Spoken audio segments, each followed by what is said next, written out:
जय माता दी। मैं हूं हेमा भारती और आप देख रहे हैं मेरा चैनल माँ हेमा चैनल। तो फ्रेंड्स, एक और नए वीडियो में बहुत बहुत स्वागत है आप सबका। उम्मीद करती हूँ कि आप सब स्वस्थ होंगे, मस्त होंगे और जहां कहीं भी होंगे बहुत खुश होंगे। और हमेशा की तरह माता रानी की कृपा से मैं भी बहुत खुश हूँ। तो चलिए फ्रेंड्स, जानते हैं इस वीडियो में कि दुख से बचने का सबसे सरल उपाय क्या है। इस वीडियो में हम आपको अच्छे से बताएंगे जिससे कि आप जान जाएंगे कि दुख से हम कैसे बचें।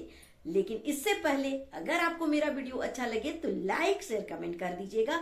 मेरे चैनल में नए हैं तो चैनल को सब्सक्राइब कर दीजिएगा, बेल आइकन प्रेस कर दीजिएगा ताकि मेरे वीडियो के नए नोटिफिकेशन सबसे पहले आप तक पहुंचे। आप भी मेरे जैसे ही माता रानी के भक्त हैं तो मेरे कमेंट बॉक्स में जय माता दी लिखना ना भूले। और चलिए अब शुरू करते हैं कि आखिर कौन सा उपाय हमें करना चाहिए दुख से बचने के लिए। देखिए, हजार दुख आते हैं हमारे जीवन में। जीवन देखिए सुख और दुख से तो बंधा ही हुआ है। अगर सुख है तो दुख भी है, दुख है तो सुख भी है। जिस तरह से दिन और रात है, रात अगर होता है तो दिन भी होता ही है और दिन है तो फिर रात तो होगा ही। इसी को हमेशा हर कोई सुना होगा कि रात और दिन से ही सुख दुख को हम तुलना करते हैं। और कहा गया है कि जिस तरह से एक दिन रात मिटता ही है उसी तरह से दुख भी जरूर मिटता है। लेकिन ये दुख से हम बचे कैसे? ये देखिए, दुख तो होगा ही होगा। आज सुख है तो कल दुख भी होगा, दिन है तो रात भी होगा। लेकिन इस दुख का हमें आभास कम या फिर नहीं कैसे हो, क्या करें कि हमें इसका आभास ना हो, दुख हमें महसूस ना हो, दुख कम हो। आखिर ऐसा कौन सा उपाय करें? तो एक उपाय है जो मैं बताने जा रही हूं, ध्यान से सुने। देखिएगा, दुख आपको छू भी नहीं सकेगा। दुख है तो आप उससे बच जाएंगे। कभी आपको कोई कष्ट नहीं होगा, कोई परेशानी नहीं होगा, कोई दुख दर्द ही नहीं रहेगा आपके जीवन में। मैं ऐसे ऐसे चीजें आपको बताती हूँ जिससे कि आपका जीवन बहुत ही सरल होने वाला है। हर दुख का समस्या, हर दुख से आप बच जाएंगे। हर दुख से बचने का सरल उपाय मैं लेकर के आ गई हूं। तो चलिए बताते हैं। देखिए, जो मैं आपको बताने जा रही हूं ना, ये चीज देखिए शास्त्र का चीज मैं लेकर के आई हूं। मैं हमेशा से बोलती हूँ ना कि अपने वीडियो में मैं वही बातें लेकर के आती हूँ जो हमारे धर्म में, हमारे शास्त्र में लिखा हुआ है। हमारे बड़े बुजुर्ग भी कहे हुए हैं और शास्त्रों में भी कहा गया है। और ये साइंस भी यही करता है। साइंस में भी यही सब बातें कही गई हैं, लेकिन बस कहने का तरीका अलग हो जाता है तो उसे हम कह देते हैं साइंस, और नहीं तो फिर उसे हम धर्म से जोड़ देते हैं। लेकिन बात है प्रकृति को ही लेकर के।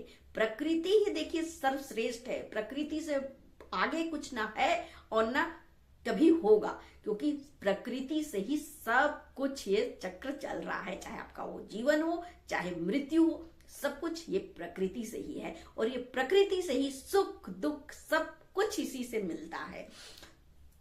तो इसमें देखिए, मैं ये आपको सबसे पहले क्लियर कर दूं कि दुख जो हम कहते हैं ना, वो दुख तो हमें होता ही नहीं है। सबसे पहले क्यों, अब ये जान जाइए। क्योंकि दुख जो है वो किसे होता है? कभी भी शरीर दर्द करता है या कोई बीमारी होता है, कोई जलना कटना जो भी होता है वो शरीर में होता है। हमारे आत्मा में तो कभी होता ही नहीं है। और आत्मा ना कभी कटता है, ना जलता है, ना मरता है। सबको पता है जो कुछ होता है शरीर के साथ होता है। अब यहाँ पर प्रश्न है कि ये सब चीज तो ठीक है, शरीर के साथ होता है, इसलिए हमें नहीं अनुभव होता है क्योंकि हम जो है सो वो आत्मा है। शरीर तो क्या है, एक दिन खत्म हो जाएगा, लेकिन ये आत्मा जो है कभी खत्म नहीं होगा। तो प्रश्न ये है कि आखिर जब शरीर में सब कुछ होता है तो फिर जो ये सुख दुख है, जो अनुभव हम करते हैं, जो शरीर में नहीं होता है, जो हमें सिर्फ महसूस होता है, जैसे खुशी हो गया, दुख हो गया, कष्ट हो गया, ये सब तो हमें अनुभव होता है। कोई कुछ बोल दिया तो हमें तकलीफ हो जाता है, उसमें तो शरीर में नहीं लगा। किसी के बोलने से जो हमें कष्ट होता है या किसी को देख करके हमें कभी कुछ ऐसा अनुभव होता है, वो सब तो अनुभव की चीजें हैं, वो तो कभी हमारे शरीर में लगता नहीं है। फिर क्यों हमें कष्ट होता है, क्यों दुख होता है? हमेशा देखिए शरीर का ही कष्ट और दुख नहीं होता है। इस शरीर से अलग हटके भी एक हमें दुख होता है जो कि दिखाई नहीं देता है, बस हम अनुभव करते हैं उसे। कभी कोई कुछ बोल देता है ना, तो वो हमें कष्ट के जैसा एकदम दुख, उसी से हमें दुख हो जाता है।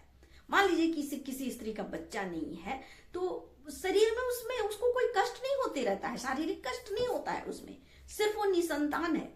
तो निसंतान है तो उसको एक इच्छा है बस कि मेरा मेरा संतान होता। या फिर लोग जो उन्हें बोलते रहते हैं कि इसको ये बांझ है या फिर इसको बच्चा नहीं है, ये तो वो जो ताना जिसे कहते हैं, ताना टाइप का उसे लगता है कि मुझे वो इंसान जो है ताना दे रहा है। तो यहाँ पर शरीर में तो कोई कष्ट नहीं हो रहा है, वो मानसिक कष्ट हो रहा है, वो हमें अनुभव हो रहा है कि मुझे कष्ट हो रहा है, हम क्योंकि उसे मान लिए हैं कष्ट, इसलिए।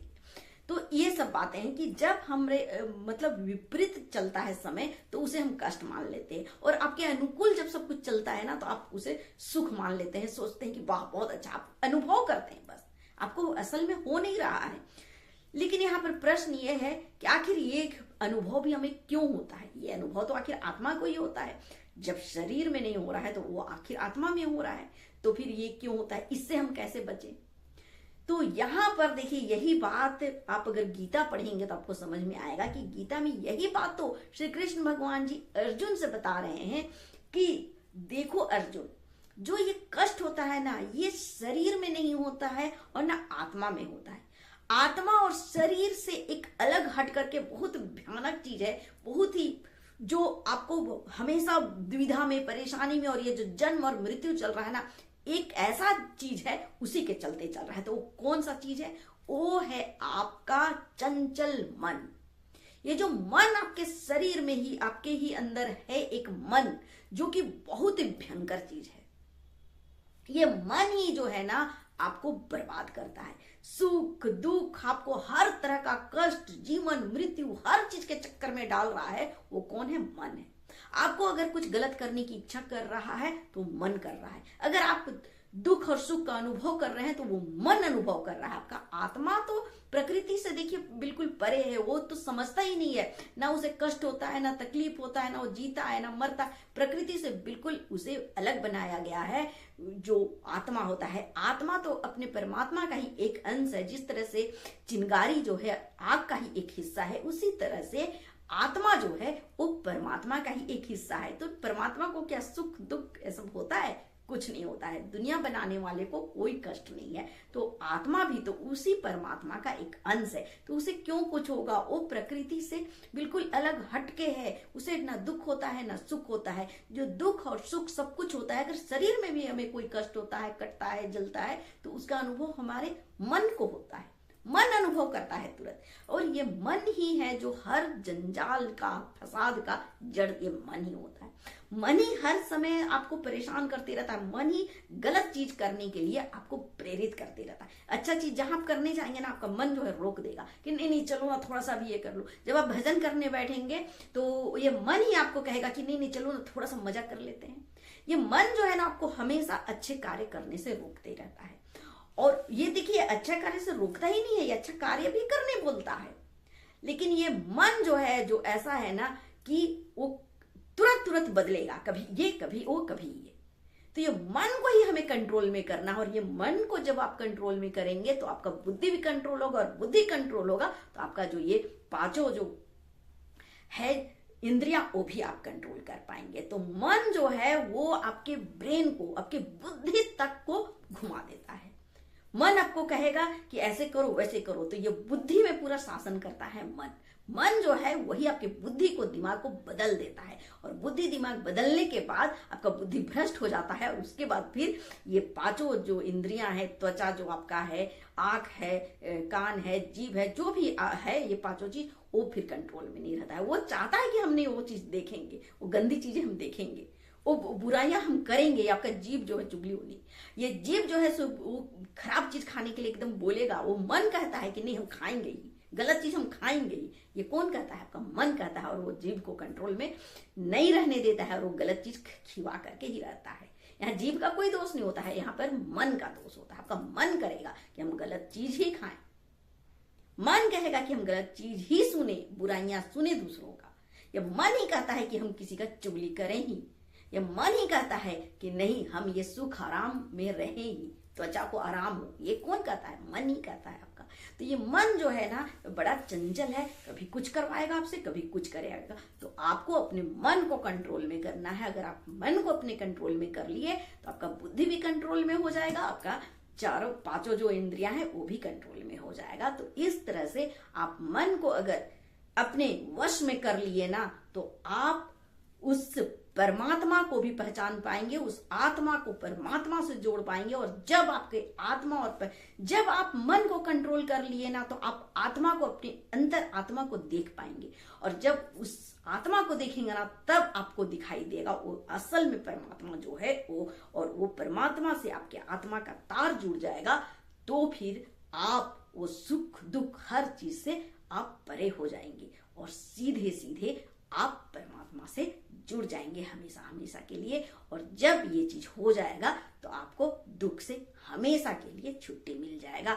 तो ये था, आप अपने आत्मा को कंट्रोल में करें। ये बहुत ही सरल है, ये बहुत ऐसा कष्टदायक नहीं है। आपका आत्मा कह रहा है आप कुछ मत कीजिए ना, सिर्फ आपको तो भजन ही करना है, दूसरा तो कुछ करना ही नहीं है। जन्म ही, मनुष्य का जन्म ही तो हुआ है भजन करने के लिए, हमें अपने परमात्मा को याद करने के लिए ही तो जन्म हुआ है। तो फिर हमें और सब कुछ भूल करके बस राम नाम राधा नाम में लग जाना है। तो देखिए सारे कष्ट जो है, सारे दुख जो है ना, तुरंत यूं चुटकी में गायब हो जाएंगे। तो ये था सरल उपाय दुख से बचने का। कैसा लगा आपको ये वीडियो जरूर कमेंट करके बताइएगा। तो ऐसे ही अच्छे वीडियो और अच्छी जानकारियां और बहुत सारी बातें जानने के लिए मेरे वीडियो को देखते रहें और लाभ पाते रहें। तो चलिए इसी के साथ मैं अपना वीडियो अंत करती हूँ। अगले वीडियो में नए विषय के साथ फिर मिलती हूँ। तब तक के लिए मुझे आज्ञा दीजिए। जय माता दी।